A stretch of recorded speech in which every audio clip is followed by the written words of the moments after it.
Greetings. My name is John Peterson, Executive Director of School Administrators of South Dakota. And today is November 19th, and we're having the School Administrators of South Dakota's Delegate Assembly.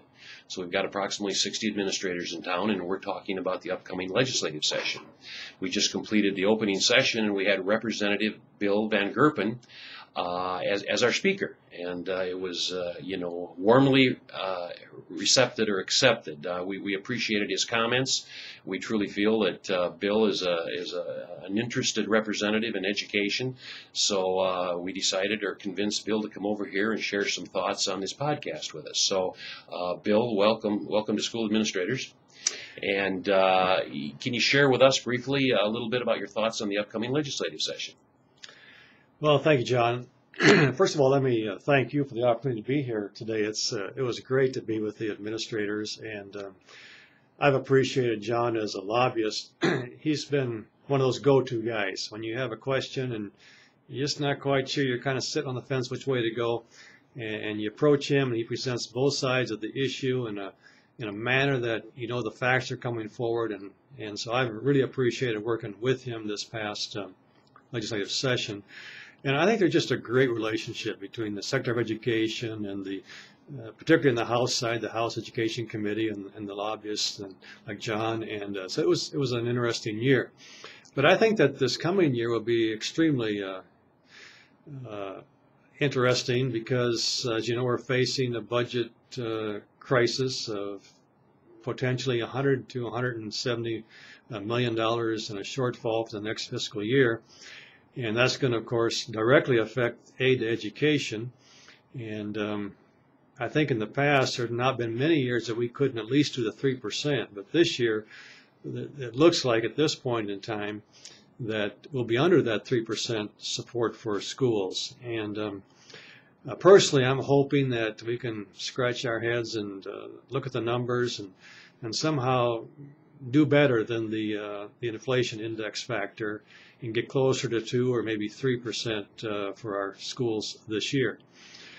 Issues that will come up during the session, I think we're going to see again an emphasis to try to, or an effort rather, to try to require schools to develop an anti-bullying policy.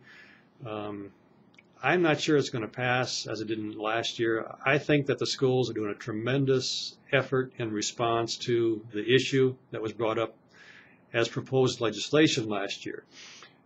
My attitude is that it's more important to get people to do this on their own as an initiative, that the thinking processes to develop programs in the schools are more important than us regulating or directing as a legislature to the schools to do this. And so I think it'll be difficult to pass it as a bill or as law this year.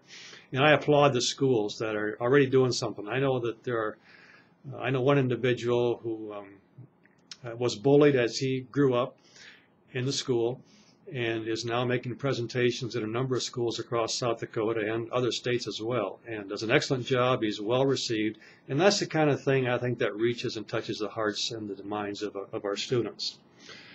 Another issue that we're looking at this year to bring before the legislature has to do with the general fund balance, and as you know, that's been declining in the last couple of years based upon legislative action.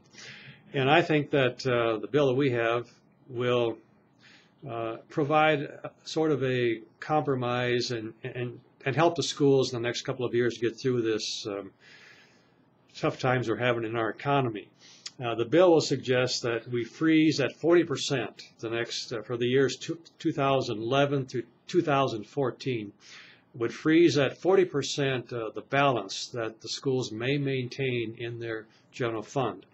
And this will allow them to do the planning for the next couple of years and have some resources there that they may need as we continue in this difficult time financially. So those are the issues, John. I think that will get the most attention. Yes. You know, Bill, I'm not sure that I mentioned when we started out here that you're the vice chair of the House Education Committee. And, you know, I mentioned at the Delegate Assembly this morning that we appreciate, I guess, the relationship that I think education has with House Ed. And, you know, I think it's better today than it's been for a long, long time, and we appreciate that. One thing that I want to comment on and maybe have you address it is that we certainly believe as school administrators that the best way to govern a school is on a local basis. And that is to let the elected board members, you know, develop the policies and the procedures and how we're going to budget our money and with the assistance naturally of school administrators and staff. And I know you're a proponent of local control, Bill. Any thoughts on that? Yeah,